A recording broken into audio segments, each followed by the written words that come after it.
বিসমিল্লাহির রহমানির রহিম। আসসালামু আলাইকুম। আজকে একটা খুবই মজাদার ডালের রেসিপি দেখাবো। এই ডালটা মাংসর থেকে কোনো অংশ স্বাদের দিক থেকে কম না।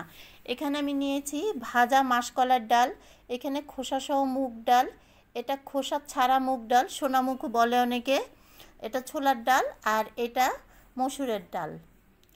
এই খোসাসহ ডালটা কিন্তু খুব ভালোভাবে আপনারা পরিষ্কার করে নেবেন। এটা কিন্তু একটু ভালোভাবে পরিষ্কার করে নিতে হয়, ঝেড়ে টেড়ে নেবেন।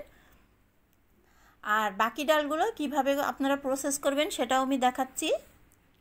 এখানে আমি একটা বাটি নিয়েছি। এখন আমি সমস্ত ডালগুলি এই বাটির ভিতরে 2-3 ঘন্টার জন্য ভিজিয়ে রাখবো। শুধু ভাজা মাসকলার ডালটা কিন্তু আমি এই ডালের সাথে দেব না। প্রথমে দিয়ে দিলাম মসুরের ডাল, তারপরে ছোলার ডাল, তারপরে দিয়ে দেব মুগ ডাল, খোসাসহ মুগ ডালটা দিয়ে দিচ্ছি। এই ডালটার টেস্টটা কিন্তু অনেক ভালো।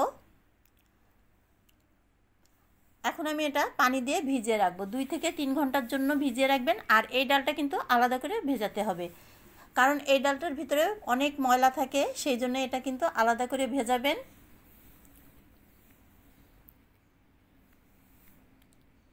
আমার এই ডালটা ভেজানো হয়ে গেছে। আর এই ডালটা কিন্তু ভেজানোর পরে হাত দিয়ে একটু কষলে কষলে আপনারা পরিষ্কার করে নেবেন, তাহলে কালো ময়লাগুলো কিন্তু চলে যাবে। এই জন্য আমি এটা আলাদা করে ভিজিয়ে রাখলাম।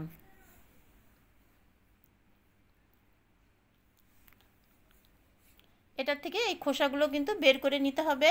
অন্যদিকে আমি মাটির পাত্রে এটা রান্না করব। আমি তেল দিয়ে আগের থেকেই রেডি করে রেখেছি। এখন আমি দিয়ে দিলাম 1 মুঠ মতো পেঁয়াজ, আর দিয়ে দিলাম রসুন। রসুনটা দেখা যাচ্ছে না, একটু সাদা রঙের জন্য।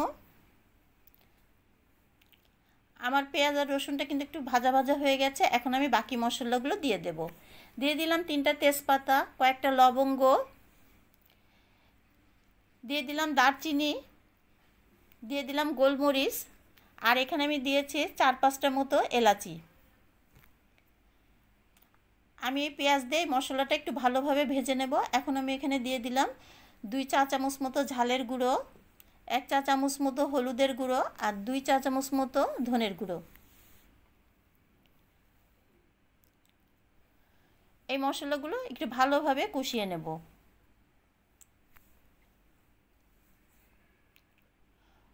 এখন আমি আমার সেই ভেজানো ডালটা এখানে দিয়ে দিচ্ছি। দিয়ে দিলাম স্বাদ মতো লবণ।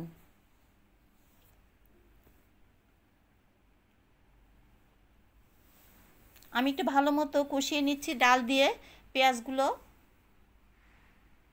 এই মশলাটা একটু ভালো করে কষিয়ে নেবেন। এরপরে আমি দিয়ে দিলাম টমেটোর পিউরি।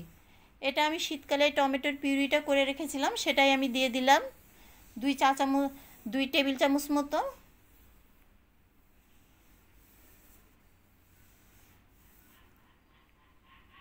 সমস্ত মশলা দিয়ে আমি কিন্তু ভালোভাবে কষিয়ে নিলাম।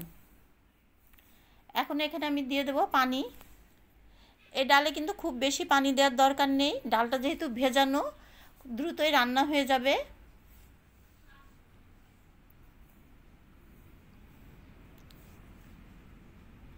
এখন আমি ঢাকনা দিয়ে ঢেকে দেব কিছুক্ষণের জন্য।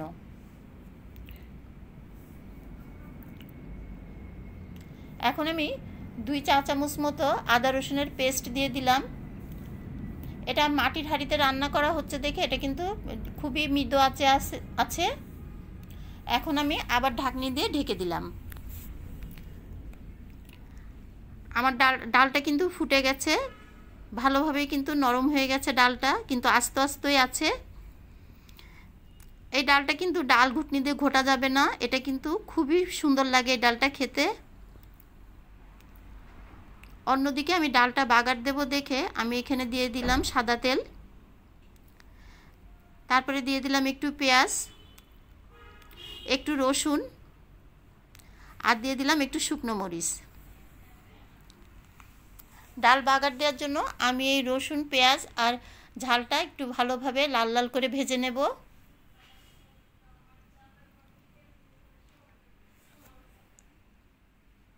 দেখতেই পাচ্ছেন আমার পেঁয়াজ আর রসুন কিন্তু লাল হওয়া শুরু করেছে।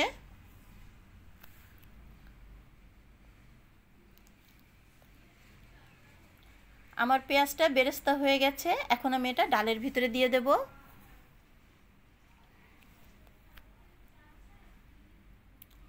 এই ডালটা কিন্তু রুটি, পরোটা, ভাতের সাথে কিন্তু অসম্ভব ভালো লাগে।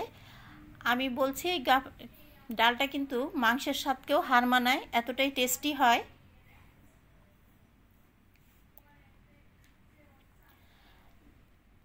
এখন আমি 5 মিনিটের জন্য এটা ঢেকে দেব, যাতে বাগারের গন্ধটা খুব সুন্দরভাবে ডালের ভিতরে ছড়িয়ে পড়ে। আমার 5 মিনিট হয়ে গেছে, এখন আমি এটা পরিবেশন করব। দেখতেই পাচ্ছেন কতটা লোভনীয় আর কতটা সুন্দর।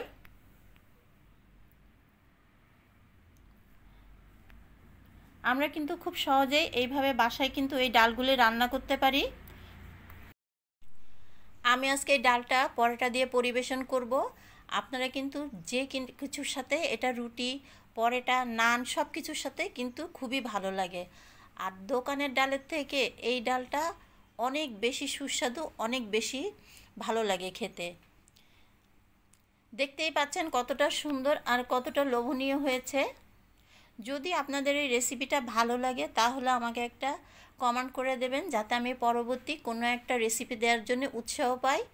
দেখা হবে পরবর্তী কোনো একটা রেসিপি নিয়ে।